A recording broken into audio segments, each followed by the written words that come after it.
예수님의 제자들이 성전을 보니까 어마어마하게 크게 지었고, 그리고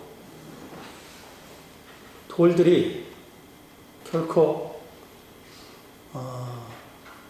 넘어지거나 쓰러지지 않을 그런 모습으로 아주 탄탄하게 지어진 이러한 성이었다.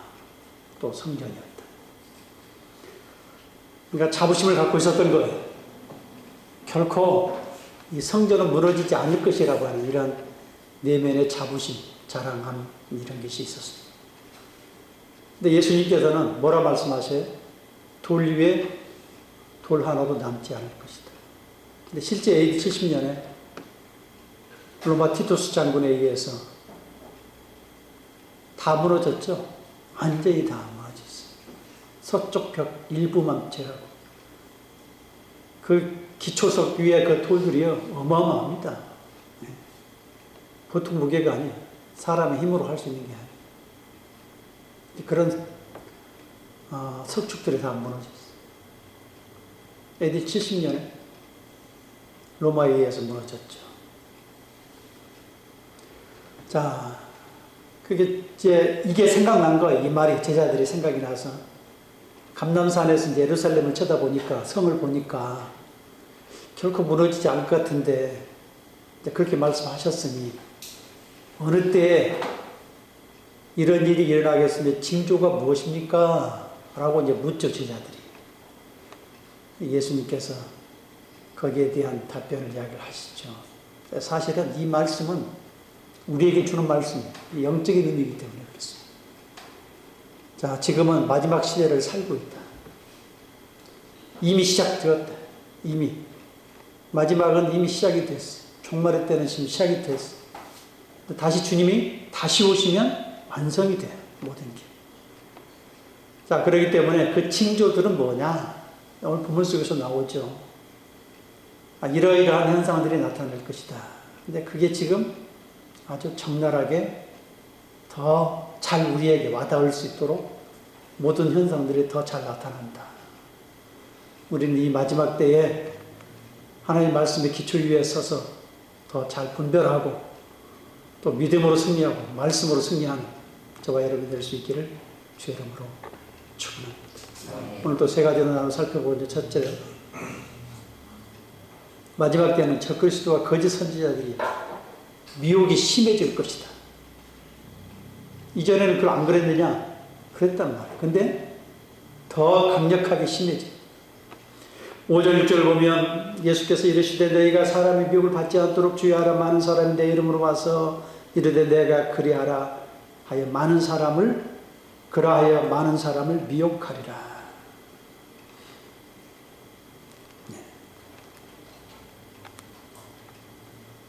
이 예수님의 시대뿐만 아니라 구약의 시대뿐만 아니라 오늘날 이 시대도 끝없이 적 그리스도와 거짓 선자들이 계속해서 미혹해.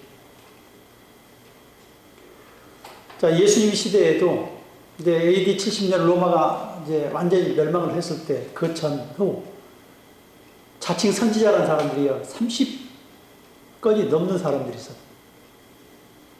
야, 어마어마하지 않아요? 그죠? 근데 AD 130년에는 이제 그 이후로 시간이 지났는데 또 어떤 사람이냐면 벤 쿠셰바라는 사람이 자기가 메시아라서 많은 사람들이 현혹하고 미혹해서 거기 미혹된 사람이 어마어마했었다. 자, 그리고 사실 또 구약으로 넘어가도 역시 마찬가지 거짓 선지자들이요. 예레미야 시대 때도 70년에 포로로 끌려가라. 70년간. 그랬더니 이제 그 상황이 막 닥쳐오기 전까지는 절대 안 끌려간다. 이렇게 이야기하다가 바벨론이 쳐들어왔어요. 그러니까 실제 눈앞에 목도를 했어요. 그러니까 이제는 말이 바뀌어요. 그 가운데 한 사람이 누구냐? 하냐냐라고 하는 거짓 선지자인데 이제 그 말이 막 달라졌다 이 말이죠. 그래서 이제 침공을 당해서 막 기물 같은 거 다 빼앗게 갔단 말이죠. 그러니까 뭐라고 또 말을 바꾸냐면 2년 이내에 다시 다 돌아올 것이다. 2년 이내. 사람들도 돌아오고 기물도 돌아오고. 근데 어디 들어와요? 아니죠. 이 사람들은 철저히 인본주의고 사람 중심, 하나님의 말씀에 하나님 말을 말하는 것이 아니라 자기 생각과 사람들의 마음을 헤아려서 마음을 당분간 미혹하는 거지 뭐예요.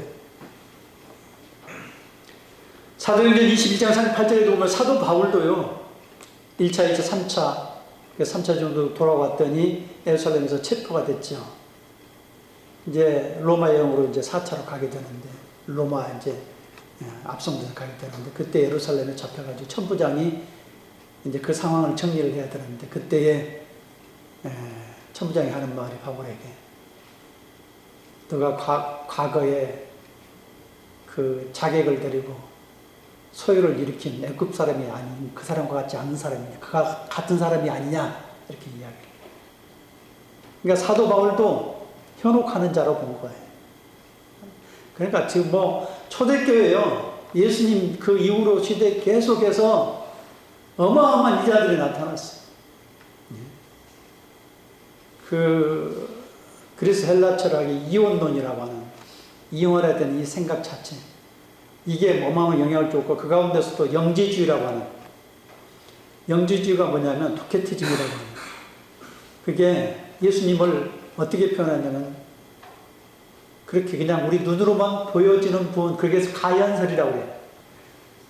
거짓 같아서 그게 그냥 나타난 이 모습은 실제가 아니라 그냥 그렇게 보여지는 하나의 그림자 이렇게 이야기를 하는 거예요. 도케티즘, 영지주의 실체가 아니라는 거예요. 예수. 자, 이적과 기적을 행해서 마지막 때가 되면요 수단과 방법을 가리지 아니하고 본문에 보세요. 22절에 보면 거짓 그리스도들과 거짓 선지자들이 일어나 이적과 기사를 행해서 할 수만 있으면 택하신 자들을 미혹하려 하는. 여러분 우리가 주목해야 될 게 이적과 기사를 행해요. 할 수만 있거든. 믿는 자들도 미혹해요. 미혹. 자, 우리 시대에 지금 이 동시대에도 얼마나 그 적그리스도 또는 거짓 선지자들이 많이 나타나서 우리를 현혹한지 모르잖아요. 여러분 신천지 이 신천지가 이만희 이 교주가 자기가 하나님이래. 하나님. 지금 큰 폐해를 끼치는 그 이단 중에 하나가 신천지 젊은 사람들 다 끌어가다가 사람이 어떤 강제성을 띠고 강력하게 뭔가 그 아드레날린을 나오게 만들면 사람들이 거기에 다 푹 빠져요. 근데 공통부모는 뭐냐면 에베소 2장의 표현대로 불순종하는 자 가운데 역사하는 영이 있어요. 그 영이 역사를 하는 거예요. 여러분 잘 아는 정명석이요. 정명석이 서울대 연대 고대생들이 그 똑똑한 사람들이 다 거기에 몰려들어서 어떤 그 보이는 어떤 그 프로그램 이게 막 좋아서 가는데 사실은 그 핵심부에 있는 사람들은요 그를 추종을 하는데 왜 추종을 하고 지금까지도 왜 그 사람을 이렇게 추종하고 그러니까 거기 워낙 똑똑한 사람들이 많이 있다 보니까 지금 그 사람들이 사회 진출을 해가지고 사회적 지위를 갖고 있어요. 검사, 판사 뭐 이런 사람들. 그러니까 빼내기도 하고 그러는데 왜 그 사람들 그 핵심부에 있었던 사람들이 이야기를 하잖아요. 왜 벗어나지 못하는가? 실제 젊었을 때는요 막 능력이 나타나더래요. 그리고 말하면 말한 대로 그대로 이루어지더래요. 그 측근에 있던 사람들이 이야기하는 거예요. 그래서 그거를 믿을 수밖에 없고 믿어진다는 거예요. 그러니까 그 안에 머물렀을 때 이 사람이 진짜구나 이런 생각이 드는 거예요. 오늘 본문에 이야기를 하잖아요. 이적과 기사를 행해서 할 수만 있거든 택하신 자들도 안 믿는 자는 그 영 자체가 그렇고 믿는 자들도 혹하게 만들어요. 왜요? 그걸 추구하는 사람들이 있거든요. 믿음의 사람도 기적, 이적 이런 것을 추구하는 사람들이 있는데 그거를 추구하고 그 위에서 주님을 볼 수 있어야 되는데 주님이 안 보이고 거기 멈춰버리면 혹하는 거예요. 혹하는 통일군, 문선명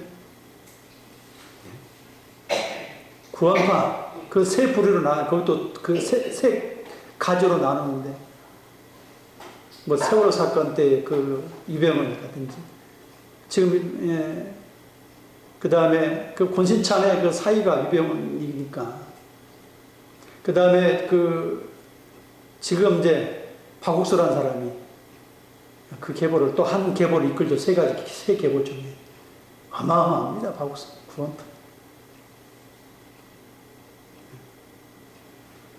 여러분 우리가 근데 지금 보세요. 여러분 이단들 보면은 지금 옛날에는 숨어서 전도하거나 막 이랬거든요. 근데 지금은요 여기 동탄에도 있지만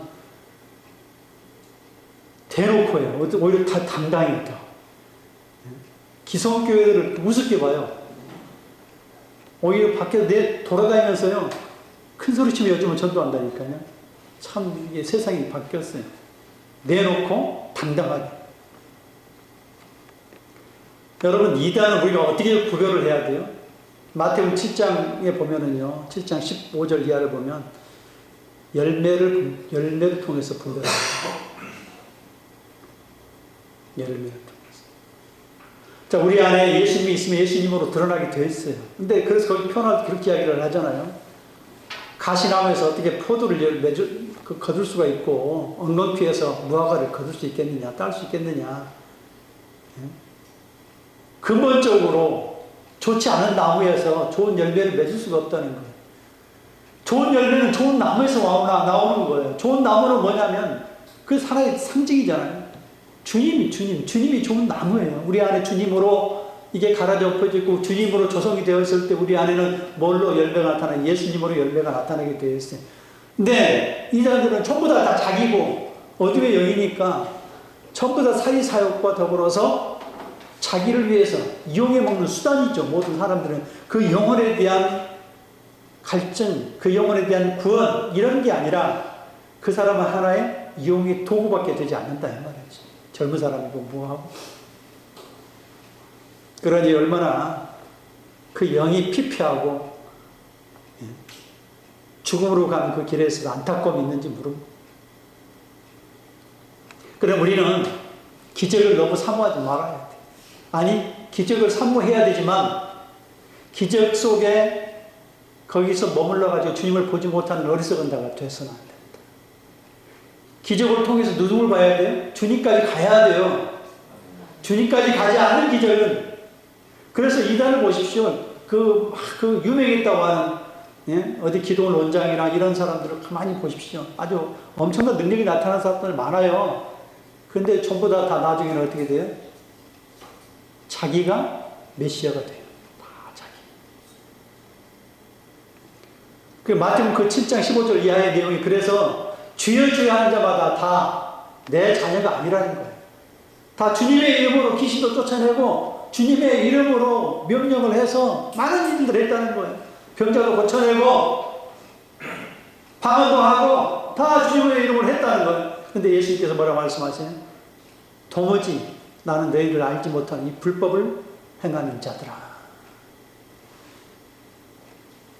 여러분 우리가 주님의 이름으로 뭔가 이렇게 행세를 한다고 해서 그 사람이 정말 크리스찬입니까? 전부 다 이런 일이 그렇잖아요. 자, 주님의 이름을 그걸 들먹이잖아요. 예수님의 이름을 전부 다. 오늘 본문에 뭐라고 그랬어요? 내 이름으로 와서 그러잖아요. 내 이름으로.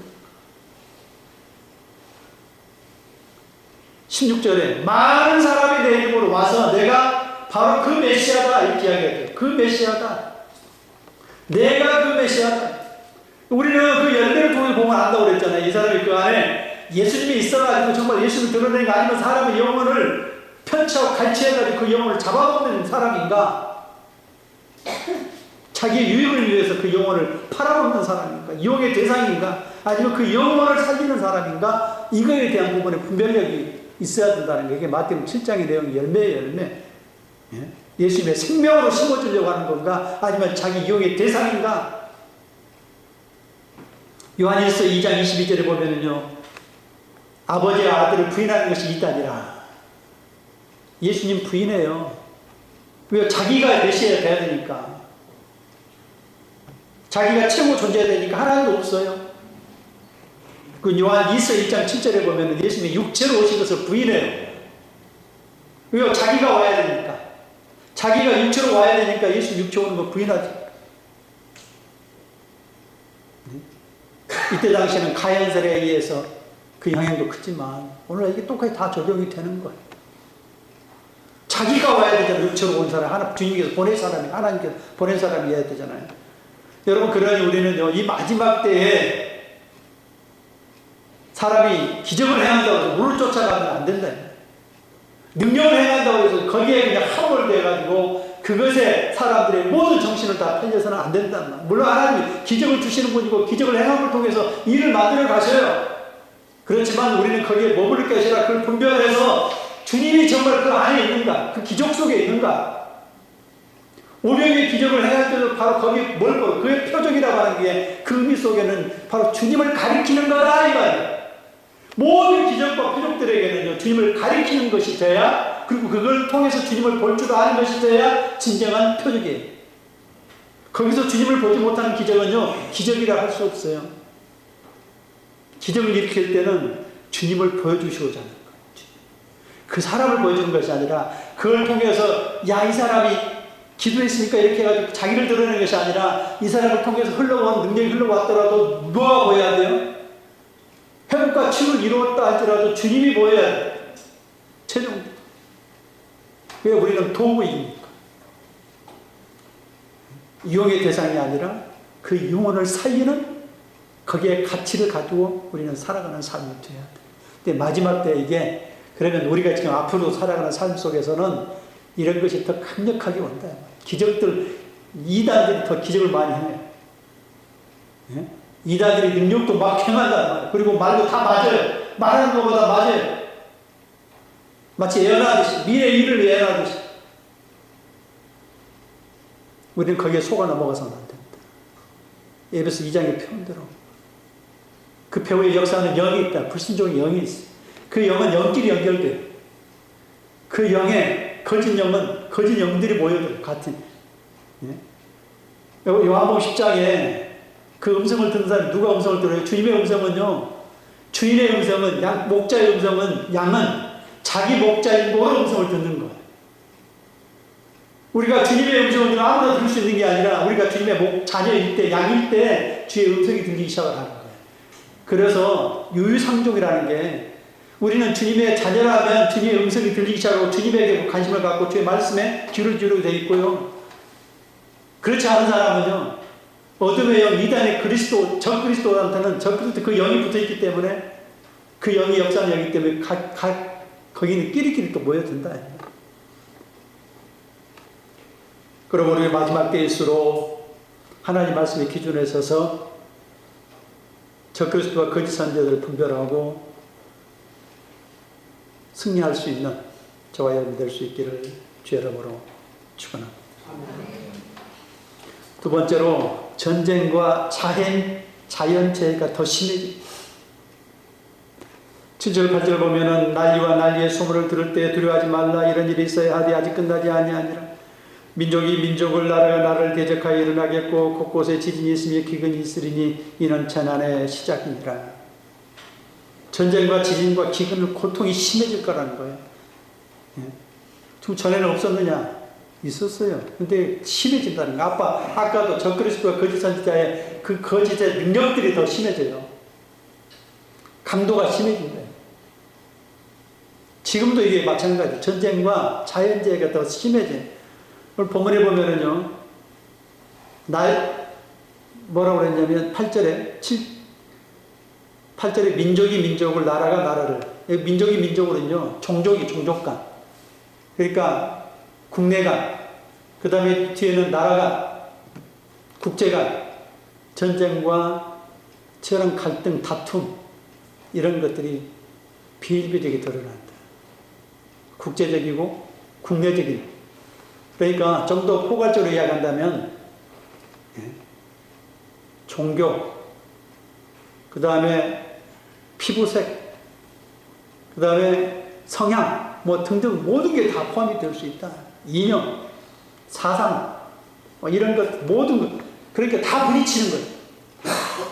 그러니까 그 국내 안에서 여기서 지금 민족과 민족이라고 했는데 이거는 에트노스라는 게 그 종족이 종족, 사람 단위, 피부색이라도 표현할 수도 있고 종족 단위로 이야기할 수 있어요. 그러니까 이념, 종교, 그 다음에 피부색, 뭐 이런 것들에 더 이전보다 더 갈등이 심한 미화하고 증오하고, 그리고 자연재해가 어마어마하게 더 크게 나타나죠. 지진과 기근을 표현하고 있잖아요. 근데 이 재난의 시작이라, 이 재난이라는 단어가요, 어디라는 단어가 고통의 시작이라, 이 말이에요. 고통이라는 뜻이에요, 고통. 재난의 시작이라는 단어가 고통의 시작이라. 이거를 이렇게 표현할 수 있어요. 우리한테 잘 와닿잖아요. 고통의 시작이라. 그러니까 단어 자체가 고통의 시작이라 이렇게 와야 단어가 이해가 되는 거예요. 고통의 시작이라. 고통. 여러분, 우리가 지진도 강도가 이전보다 더 달라지고요. 기근도 이전보다 훨씬 더 강하게 나와요. 실제 그렇죠. 우리가 목격하잖아요. 목도하잖아요. 여러분, 우리가 지금 기근도요. 저 아프리카 같은 데는 아예 사람이 살 수 없는 것으로 지금 다 바뀌어가요. 식량 자체를 재배를 할 수 없다고.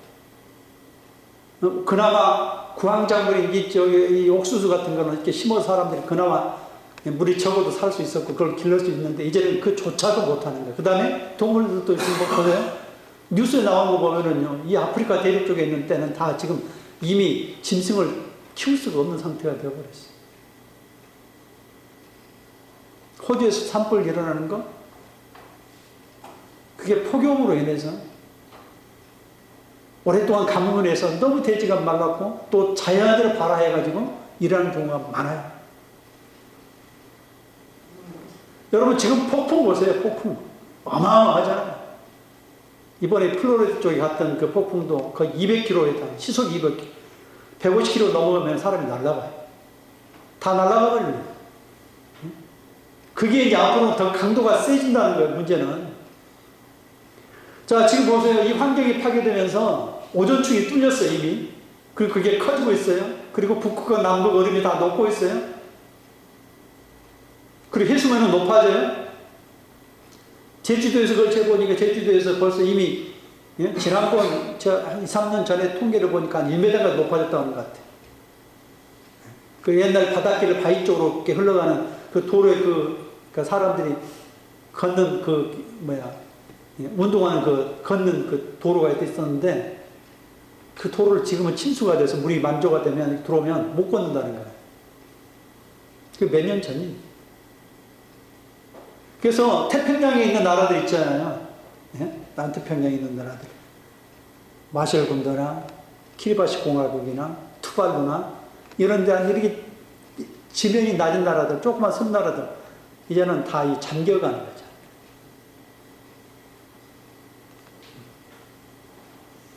인도네시아 자카르타 같은 경우는 그 나라 자체가 이렇게 수도가 거기는 침하되는 경험도 있지만 바닷물이 또 올라오는 영향도 있어요. 그래서 거기에 이렇게 어떻게 되냐면 방파제를 만들어가지고 물이 못 들어오게. 근데 옛날에 살았던 거기에 전부 다 지금 잠겨있어. 물이 들어가고.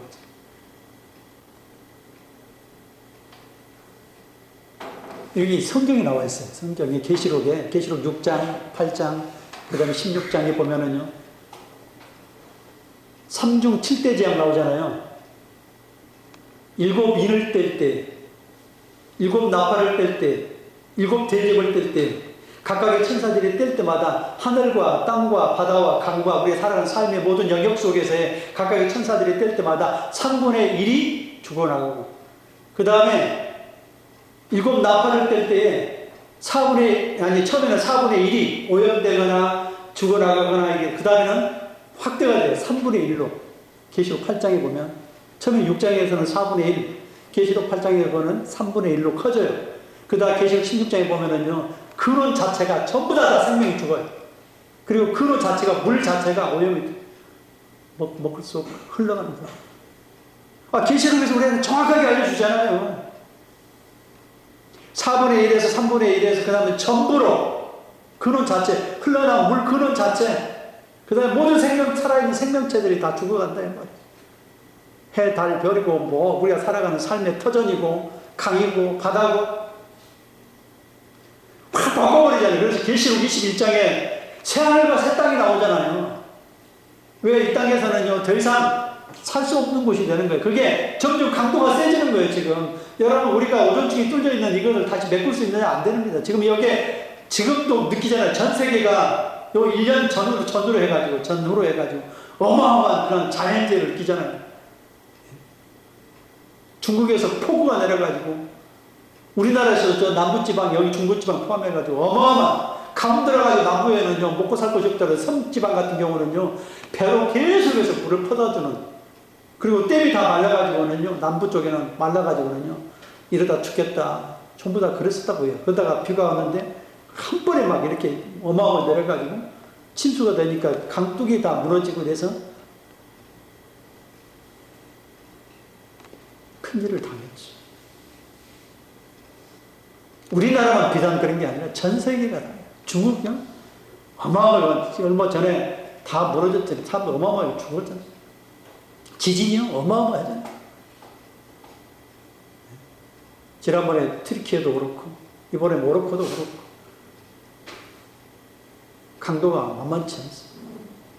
그런데 이게 더 많아질 거고 강도가 더 세질 것이고 폭염이나 기근이나 이 모든 것들이 더 강력해집니다. 4분의 1에서 3분의 1로 그 다음에 모든 것을 향해 나가는 우리가 우리의 힘으로 치유할 수가 없어요. 회복시킬 수가 없어요. 앞으로 가는 길밖에 없는 거예요. 그러나 그때 우리는 어떻게 해야 되느냐 믿음으로 바라보고 주님의 은혜를 구하고 그나마 그게 늦춰질 수 있도록 최선을 다해야 돼. 반드시는 오지만 우리가 우리의 지혜를 모아서 과학자들 이야기 2도 이상 넘어가면 안 된다고 그러잖아요. 어떤 사람들은 심지어 이렇게 이야기해요. 30년에서 50년 사이에 이게 너무 급격하게 변하니까 다 북극남고 다 없어지면 지구가 대변형을 일으킬 것이다. 이렇게 이야기하는 사람도 있어요. 우리는 그것이 맞다고 이야기할 수는 없지만 그만큼 강도가 세진다라고 하는 이것은 우리가 들을 수 있어야 돼. 그러니 우리가 하나님 앞에 마지막 때에 우리 힘으로 치유할 수 없고 회복할 수 없다면 우리는 서서히 가는 단계로 노력은 해야 될 것이고 그 가운데서 제일 중요한 것은 우리가 믿음 안에서 주님을 바라보고 주의 은혜를 긍휼을 구하면서 살아가는 삶이 되어야 된다.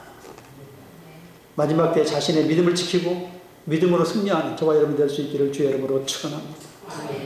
마지막 세 번째 예수님의 이름으로 대적하고 거부하는 것이 더 심해질 것이다. 예수님의 이름을 거부하는 것, 대적하는 것, 이게 더 심해지는 것. 9절부터서 13절까지 너희는 스스로 조심하라. 사람들이 너희를 공에 넘겨주겠고 너희는 회당에서 매질하겠으며 나로 말미암아 너희가 권력자들과 이문 앞에서 이는 그들에게 증거가 되려 함이라. 또 복음이 먼저 만국에 전파될 것이니라. 사람들이 너희를 끌어다가 넘겨줄 때 무슨 말을 할까 미리 염려하지 말고 무엇인지 그때 너희에게 주시는 그 말을 하라. 말하는 이가 너희가 아니요 성령이시니라. 형제가 형제를 아버지가 자식을 죽는데 너희 중에 자식들이 부모를 대적하여 죽게 하리라. 또 너희가 내 이름으로 말미암아 모든 사람에게 미움을 받을 것이나 끝까지 견디는 자는 구원을 받으리라. 자, 예수님으로 말미암아 미움을 얻는데요. 오늘 본문에 보면은요 9절에 중반절에 나로 말미암아, 이게 마태복음 24장 8절에는요 똑같은 구절인데 내 이름으로 말미암아 이렇게 표현해요. 나가 뭐예요? 예수님 아니에요. 예수님으로 말미암아. 근데 여기 또 있잖아요. 13절에 내 이름으로 말미암아 모든 사람에게 미움을 받을 것이나. 자, 모든 사람들이 주님의 이름을 미워해요. 주님의 이름을 미워. 치열한 영적 전쟁입니다. 믿지 않는 사람은 자기네도 옳다 생각하고 믿는 사람들이 바보처럼 생각이 되기 때문에 분란을 일으키는 사람, 문제를 일으키는 사람, 그래서 늘 공격한단 말이죠. 그런데 사실 그 예수님 이름의 능력과 구원과 모든 걸 다 복이 담아있는데 그걸 보지 못하고 그 세상 중심에 서 있는 사람들은 그걸 보지 못하니까 미운 거예요. 예? 가족이 분란을 일으키는 사람이 되는 거예요. 오늘 본문에 보니까는요 사람들도 그렇고 회당에서도 그렇고 모든 사람들이 다 미워요. 공동체가 미워하고 회당에서 미워하고요. 그 다음에 우리의 형제, 12절에 형제가 형제를 미워하고 아버지가 자식을 죽는 데 주고 자식이 부모를 대적해서 죽게 한단 말이죠. 이거는 뭐냐면요. 원수가 집안 식구 일이라 마태복음 10장 34절에 보면은요. 원수가 집안 식구를 왜 그럴까요? 복음이 들어가면요. 그 복음 안에서 형제가 원수가 돼. 왜요? 믿지 않는 사람은 이게 이상하게 보이니까요. 가만히 내버려두지 않는 거예요. 그래서 아버지가 자식을 죽게 만드는 거예요. 자식이 아버지를 죽게 만드는 거예요. 어머니가 며느리를 죽게 만드는 거예요. 며느리가 어머니를 죽게 만드는 거예요. 이게 나를 주변으로 해서 우리 가족들에 엮여져 있는 그 공동체가 그야말로 치열한 영적 전쟁을 치른다 이 말이에요. 왜요? 믿은 것과 믿지 않는 것은 그래서 뭐라고 이야기하냐면 예수님보다 더 사랑하는 것이 그러니까 예수님보다 다른 것을 더 사랑하는 것이 예수님께서 말씀하신 거예요. 나보다 다른 것을 더 사랑하는 것이 나에게는 합당치 않다. 마태복음 10장 37절에 이야기. 그때 뭐라고 그랬어요? 그 마태복음의 10장에서요. 내가 화평을 주러 간 것이 아니라 검을 주러 왔대요. 검. 싸움은 검을 주러 왔다는 거예요. 화평을 주는 게 아니라는 거예요. 복음이 그러하다는 거예요. 복음이 영적 전쟁의 출발점이에요. 우리가 예수 믿으면은요, 가정에 제일 핍박하는 사람이 예수 안 믿는 사람이에요. 그래서 성경이 이야기하잖아요. 원수가 집안 식구 일이라. 원수가.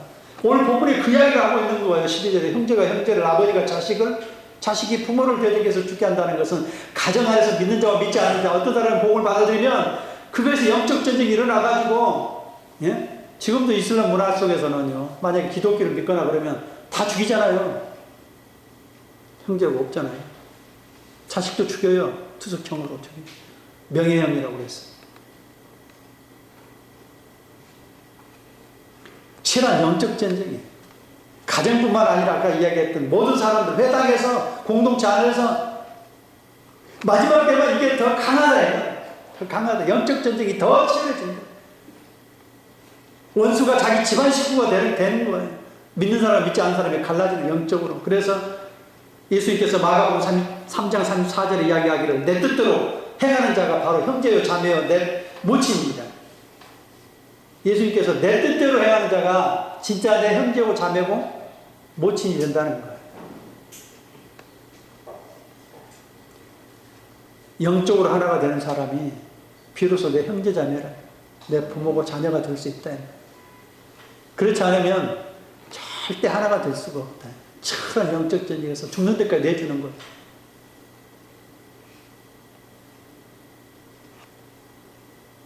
왜 미워할까요? 주님 안에, 주님 이름 안에는 구원이 있어요. 생명이 있어요. 능력이 있어요. 복이 있어요. 그러니 어둠의 지배를 받고 있는 그 불의한 영 가운데 살아가는 사람들은 그걸 볼 수가 없죠. 예? 요한복음 10장 10절에 뭐라고 그랬어요? 내가 오면서 양으로 생명을 얻게 하는데, 도적이 오는 것은 뭐냐면 죽이고 멸망시켜 옵니다. 도적이 하는 일은요. 그러니 예수 믿는 사람이 생명을 얻으려고 그러면 그게 보고 싶겠어요? 영적으로 가만히 내버려 두지 못하죠. 내가 온 것은 양으로 생명을 얻게, 더 풍성히 얻게 하는데, 도적이 오는 거 도적질하고 죽이고 멸망시키러 오는 목적인데, 어둠의 세력이, 어둠의 그 벽에 역사하는 영이 가만히 놔두겠냐 이 말이죠. 가만히 안 있겠죠. 우리가 그때 이 핍박이 오고 데려갈 때 우리는 어떻게 해야 되느냐? 성령으로 일하는 거예요. 11절에 보면 사람들이 너희를 끌어다가 넘겨줄 때 무슨 말을 할까 미리 염려하지 말고 무엇인지 그때에 너희에게 주시는 그 말을 하라. 말을 이는 너희가 아니라 성령이시니라. 우리가 고난을 당할 때, 힘들 때, 어려울 때, 대적을 받을 때, 예? 그때 나를 이겨낼 수 있는, 그리고 그 상황을 이겨낼 수 있는 힘이 뭐예요? 내 안에 있는 성령님이라. 내 안에 있는 성령을 의지할 때 그 성령이 말하게 하고 답변하게 하고 내 속에서 이겨낼 수 있는 힘을 주신다 이 말이에요. 그러니까 자기 지식 가지고 이겨내려 하지 말고, 자기 지식 가지고 어떤 판단해서 상황을 끌어가려고 하지 말고 자신 안에 있는 그 성령을 의지해서 말도 하고 권면도 하고 답변도 하고 자신 안에 있는 그 성령을 의지해서 승리하는 저와 여러분이 될 수 있기를 주의 이름으로 축원합니다.